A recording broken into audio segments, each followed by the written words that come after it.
afraid that their child is in serious trouble? Do you think God sees or feels that old person who is struggling in that room now with death issues and has nowhere to turn? Do you think God sees? Do we? Do we? I have seen, yes, I've seen the affliction of my people that is in Egypt. Their cry I have heard in the face of their slave drivers. Indeed, I have known their sufferings. So, the voice says, I have come to rescue it from the hand of Egypt. Can you imagine Moses' spirit? This flame rekindled into him. And then the voice says, and I, finally, after these hundreds and hundreds of years, I have come to rescue it and bring it up from that land to a land goodly and spacious and flowing with milk and honey. There is joy, but only in the struggle, only in the real world.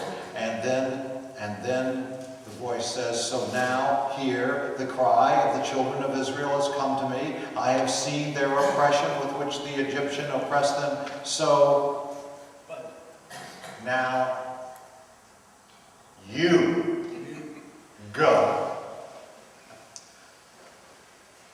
For I sent you to Pharaoh. Bring my people out of Egypt. Okay, there it is.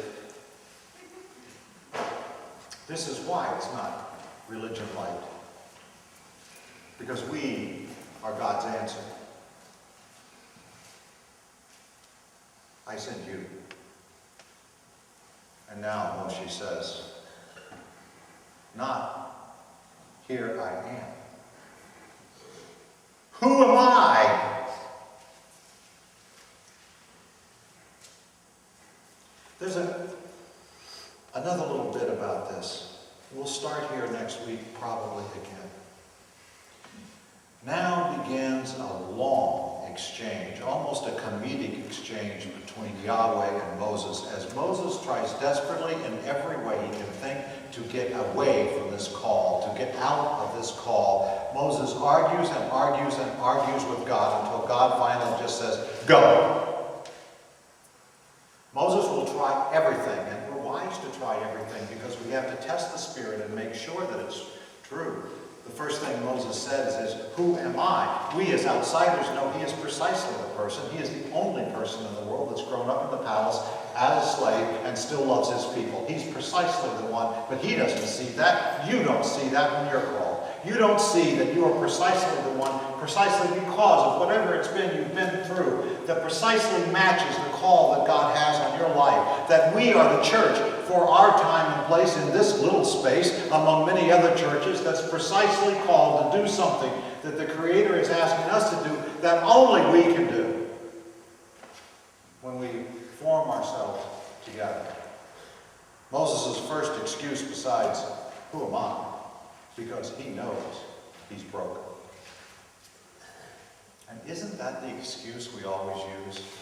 I'm not the one. I'm broken. That's exactly why we are the ones. And Moses says, this is a great excuse. Well, look, I will go to the people. Okay. I'll go. But when I go, they're going to ask me. They're going to ask me, what is your name, God? They're going to say, who is this God that sent you? And God says, my name is I am.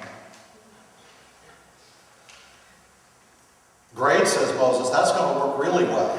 I'm going to go back to Egypt. I'm going to go to these people. I'm going to say, here I am. God's told me to free you. And the God's name is I am.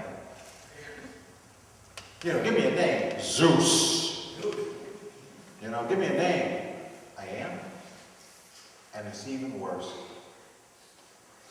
The name in Hebrew has no tense. So it's really not, we don't know what it is. I am, that could be the name. It could be I was who I am.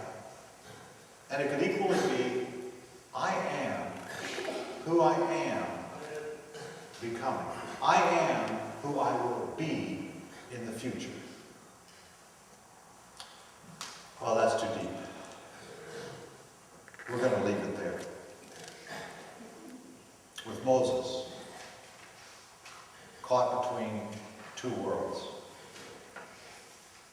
and an inextinguishable call. An inextinguishable call that surges up again and again in history, that will not let us go. That is to us specifically and in this moment now.